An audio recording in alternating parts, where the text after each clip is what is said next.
అలాగే ఇంట్లో రాముడికి సంబంధించిన ఫోటో పెట్టుకోవాలి అంటే పట్టాభిషేకంది పెట్టుకోవాలా, సీతారాములది పెట్టుకోవాలా, రామ లక్ష్మణ మొత్తం అందరిది కలిపి ఉన్నది పెట్టుకోవాలా, హనుమంతుడిది రాముడిది పెట్టుకోవాలా? ఇది వారి వారి సంకల్పాలకు సంబంధించి వారి వారి ఆలోచనలకు సంబంధించి అంశం ఉంటుంది. ఇష్టాన్ని బట్టి ఉంటుంది.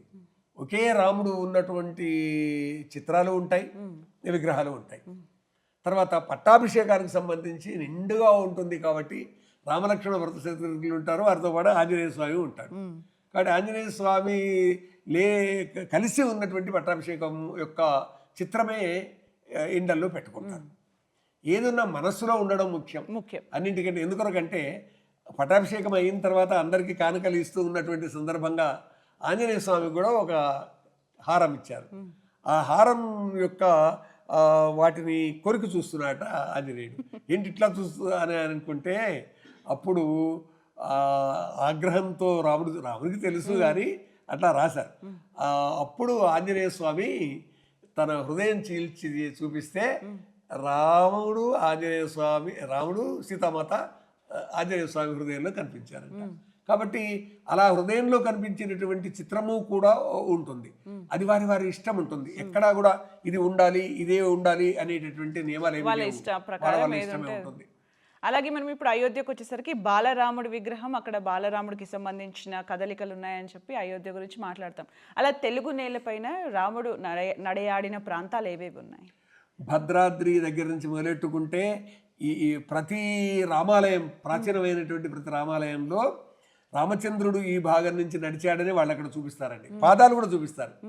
ఈ పూర్వ పాలమూరు జిల్లాలో సిరసనగండ్ల అని ఉందండి. అక్కడ కొండ మీద రాముడి నడిచినటువంటి రామపాదాలు అని చూపిస్తారు. ఇది వాళ్ళ యొక్క నమ్మకాన్ని బట్టి ఉంటుంది. కానీ ఎక్కడి నుంచి ఎక్కడి వరకు రాముడు ఎలా ప్రయాణం చేశాడనేటటువంటి దాని మీద గొప్ప పరిశోధనలు జరిగాయి. ఏ ప్రాంతంలో రామచంద్రుడు సీతారామ లక్ష్మణులు తిరిగారు అనేటటువంటిది ఉంది.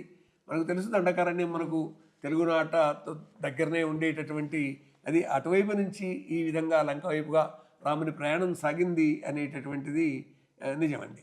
మన మధ్య జరిగిన సంభాషణలో అన్నీ వచ్చేసాయి. లక్ష్మణుడి గురించి వచ్చింది, భరతుడి గురించి వచ్చింది, సీతాదేవి గురించి వచ్చింది.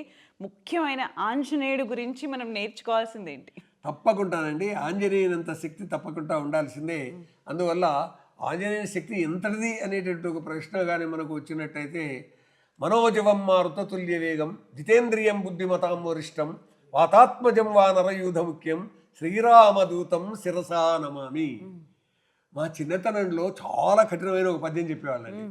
కక కక కక కక కాలాగ్నిరుద్రాయ రవరవధ్వనులచే భువి నిండా ధుమ ధుమ ధుమ ధుమ ధుమ్రలోచన దీప్త పెళపెళత్తరువులు పెళ్ళగిల్ల రర రక్తకాంతులతోడ భీకరాకారుడై పెరిగి నిలిచే జలచర తంత్రముల్ శల్యతంత్రంబులు సకల తంత్రంబులు వికలముగను వేగమే నీవు పోగొట్టు వీర హనుమ భక్త రక్షణ సేయవే భద్రమూర్తి మాచవరవాస కోటి మన్మద విలాస కేసరి పుత్ర హనుమంత కీర్తివంత.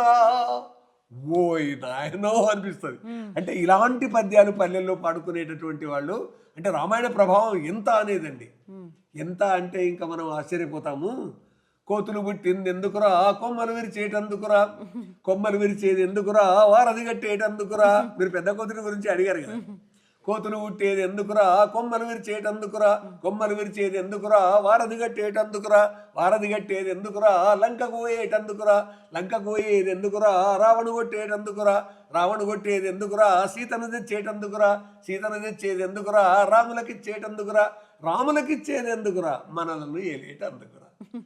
కోతులు పుట్టే ఇంత ఘనకార్యం సాధిస్తే మరి మానవులు ఎంత ఘనకార్యాలు